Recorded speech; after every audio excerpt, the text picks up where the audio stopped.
Students, welcome to class 11 physics class. Today we discuss the expression for pressure exerted by a gas on the basis of kinetic theory of gases.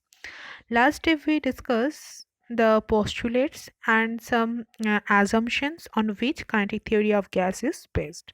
And there are 7 to 8 assumptions are there, and mainly that is the all gases consist of molecules, and these molecules are rigid elastic spheres identical in all respect for a given gas and different for different gases.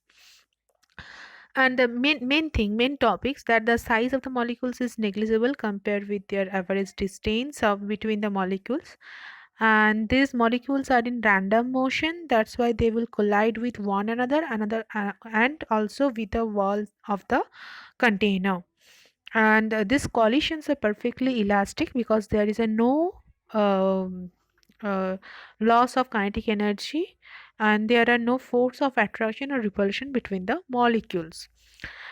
And these collisions are most almost instantaneous, that means in very short time duration this will happen, which collision last is negligible compared to the time of the free path between the molecules.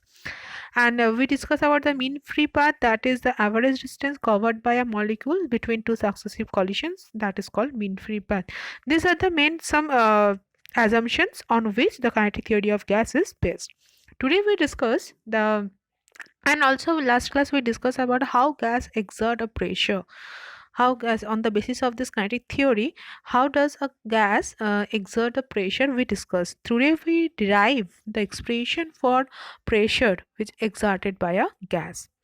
And here you see that one cubical vessel or the container, you can also write container, with the walls perfectly elastic. This is a mint.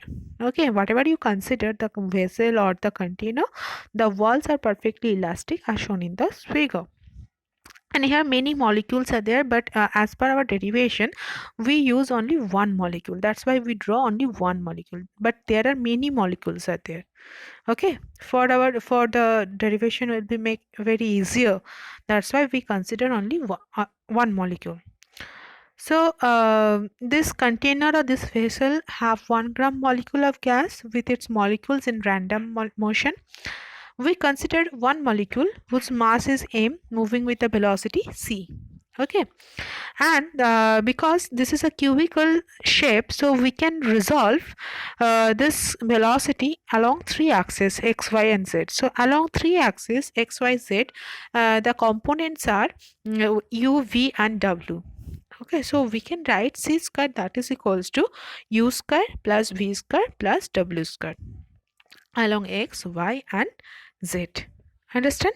Okay. And in some books it is also written that the velocity is v, so the along x-axis vx, vy, vz. So anything you can write, whatever uh, easier for you, you can write that one. Okay. And after the collision, when they will be returned back, so the here we consider only the x-axis y and not the y and z, because the as the collision is elastic, the molecule rebounds with the same velocity. The y and z component of this velocity do not change, while the x component reverse sign, because we consider only the x-axis velocity, x-axis along x-axis. So the velocity after the collision, that will be minus u, v comma w. Y along y and along z it will be constant, so only along x-axis its direction will be changed after collision. Okay, so it will be minus u, with while the other component along y and z it will be remain unchanged. So during this, the change in momentum, when the velocity will also direction it will change, so there is a momentum change also be happen with the molecule due to this collision. So first, when it will be incident on the another one wall, here q, p and q it will be written over there, and the normal to the, when the molecule collide with the side q with a velocity u and rebound with sorry, here it is just what you corrected it here, q to p it will be no, it is okay, no problem. So First of all, the molecules that will be collide with the side q with a velocity u, it will rebounds with the minus u, and so the change in momentum of the molecule due to this collision, that is minus 2 mu. Mu minus of minus mu, that is minus 2 mu. Clear? So which is imparted to the wall per collision.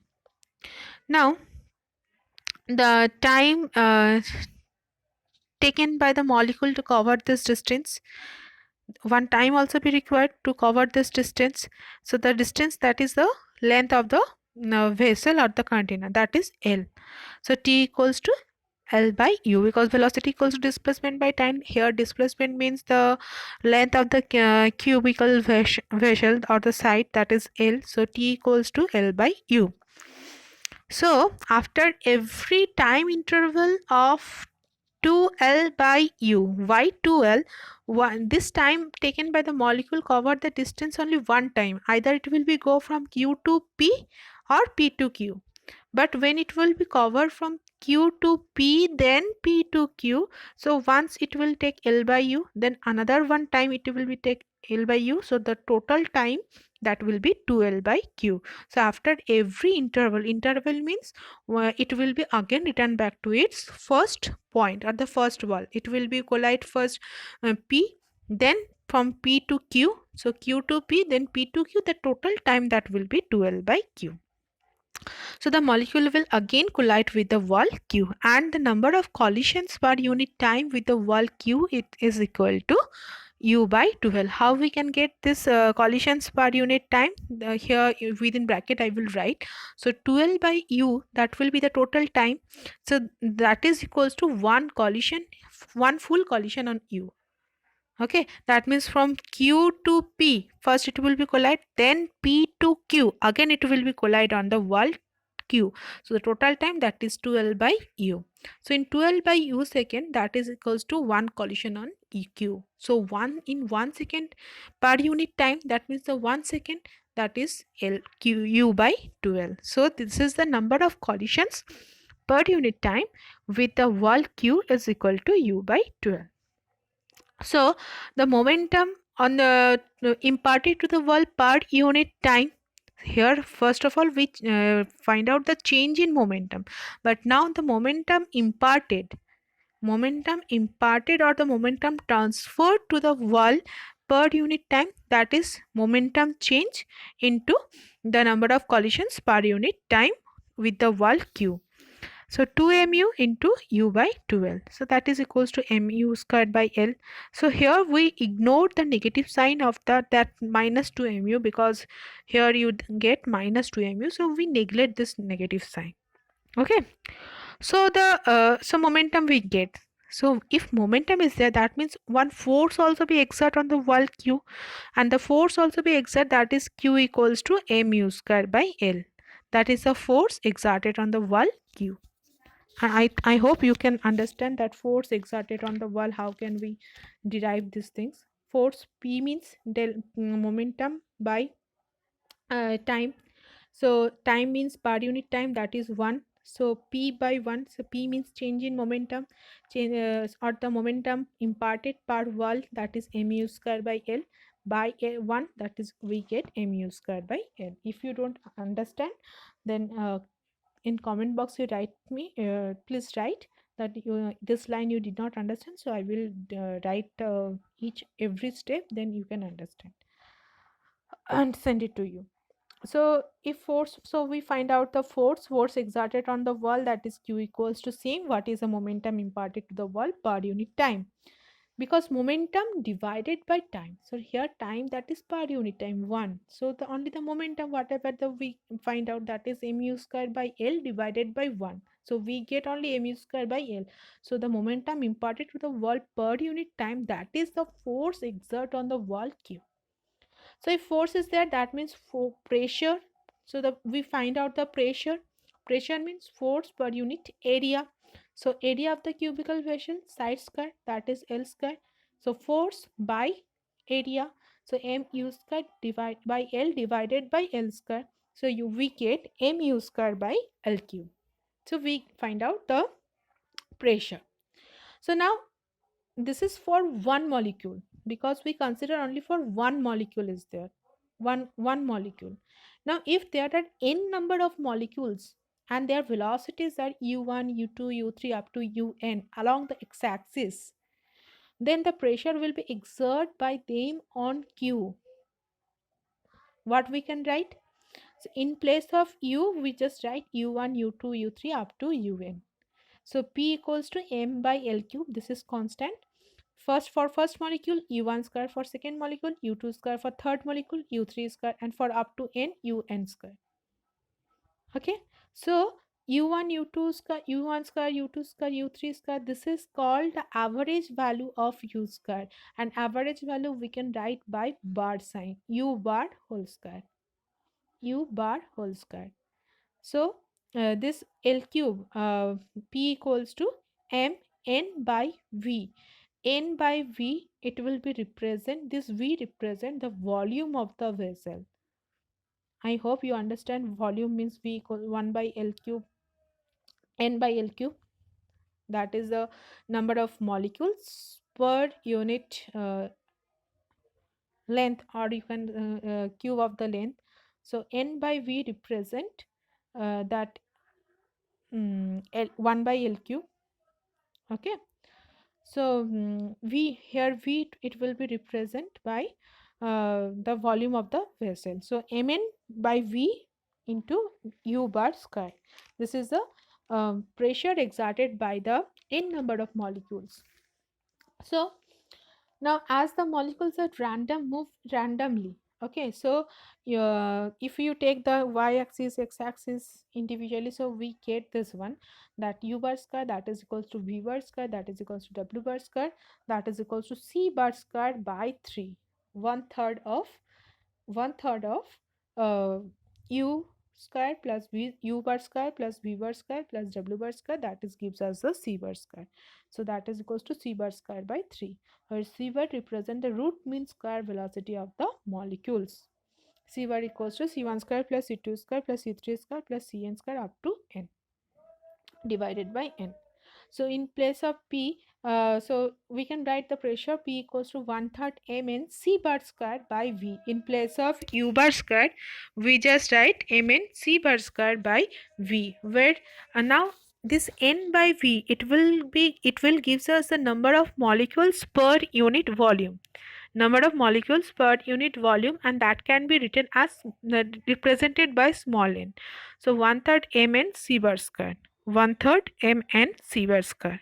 You remember these things. Capital N by V, it will gives us the number of molecules per unit volume, and that can be written as small n. So 1/3 mn c bar square. This is the relation equation of the pressure exerted by the gas on the walls of the vessels. Now in terms of density, if we want to find out the pressure in terms of density, so density rho, that is equals to mass by volume. So mass here, mass means m into n, number of molecules per unit volume having the mass m, so total mass, that is m into n. So m into n by V.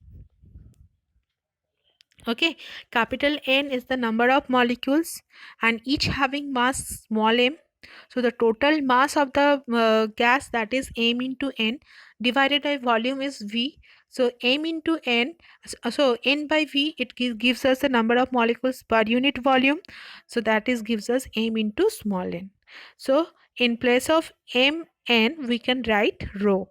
P equals to 1/3 rho c bar square. This is also the another one expression of pressure exerted by gas on the walls of the vessels in any direction. C bar represent x, y, z. We can resolve C bar in x axis, y axis, also z axis. So because we write here C bar, so in any direction, this will be the pressure exerted by the gas on the wall of the vessel or the container. I hope you understand. Now the relation between pressure and the kinetic energy per unit volume, how can we write? So we use the second equation of pressure, that is P equals to 1/3 rho c bar square. Now because kinetic energy per unit volume, so first of all we find out the mass per unit volume of the gas. So mass per unit volume of the gas, that is equals to volume into density, because density means mass by volume. Okay, so mass per unit volume, that is equals to volume into density. Now volume per unit volume, that means 1 into rho, that is rho. So the average kinetic energy E equals to half mc bar square. So in place of m we can write rho, so rho c bar square. Now if we divide equation 1 and equation 2, we get P equals to 2/3 of E. We get P equals to 2/3 of E. So the pressure exerted by a gas is equal to 2/3 of its average kinetic energy of energy per unit volume of the gas. This is the relation between pressure and the kinetic energy per unit volume. Now the kinetic interpretation of temperature. So kinetic interpretation, from this kinetic theory, this theory states that for an ideal gas, the average kinetic energy of the gas molecules, that will be directly proportional to its absolute temperature, and we can also prove these things. Okay, and directly proportional to its absolute temperature. So it is and this is independent of pressure, volume, and nature of the gas. And this kind of interpretation of temperature, that is called kinetic interpretation of temperature. Kinetic interpretation of temperature, that means you remember the average kinetic energy is directly proportional of the gas molecules is directly proportional to the absolute temperature of the molecule. This is called kinetic interpretation of temperature. It is depends only on the temperature, not only the pressure, volume, and the nature of the gas. Only depends on the temperature. And we prove these things later. You see that P equals to V get 1/3 m by V. M, why we write capital M? Because m into capital small m into capital N, that is gives us the total mass. Because here you see that we write um, mass equals to rho equals to, sorry, here in terms of density, mass equals to m into capital N.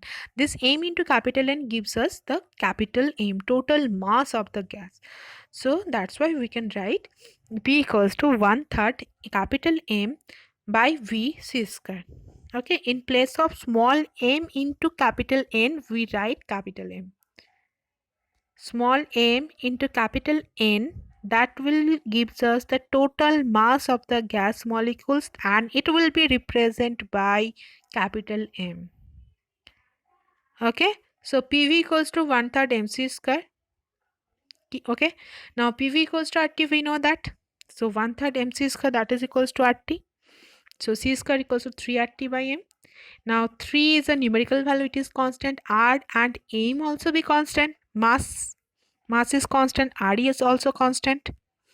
So we can write C square proportional to temperature T, or C proportional to root under T. So average kinetic energy, if you say that this is you can also write by C bar. Here I will just neglect this C bar, the average kinetic energy. Just C represent the average kinetic energy. If you want, you can also give the bar sign, no problem is there. Okay, so we can write that C, that is proportional to root under T. So we can say that the square root of absolute temperature T of an ideal gas, it's directly proportional to the root mean square velocity of its molecule, because C gives us the root mean square velocity, C bar. So you do one thing, in place of C you just write C bar. Okay. So thus we can say that the faster the motion of the molecule of a gas, higher will be their kinetic energy, and hence higher will be the temperature of the gas. Hence the temperature of a gas is the measure of the kinetic energy of its molecules. This is what we mean that kinetic interpretation of temperature. So if we want to find out, if you put at t equals to 0, we get the root mean square velocity, that is also be 0. So we can define absolute 0 as the temperature at which all molecular motion or the motion of all gas molecules will be stopped. So in another way, we can find out the relation between the absolute temperature and the kinetic energy. This is PV equals to 1/3 mc bar square. So this 1/3 we can write 2/3 of half of mc square. Now this half mc square gives us the kinetic energy E. So PV equals to 2/3 of E, that is PV equals to RT, so that is equals to RT, so E equals to 3/2 into RT. The above equation gives us the mean kinetic energy of 1 mole of the gas. PV equals to RT.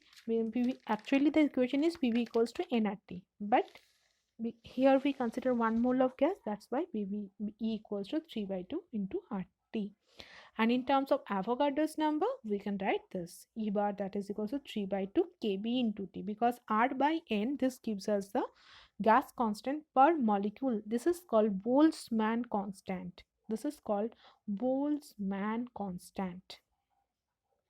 Okay, so this is in terms of Avogadro's number. E bar, that is equals to 3/2 kb into T. And if n is the Avogadro's number, so the mean kinetic energy per molecule, it is given by E bar equals to 3/2 into kb into T. Okay, so if you have any problem, please type in comment box. I will try to solve your doubts. Thank you very much.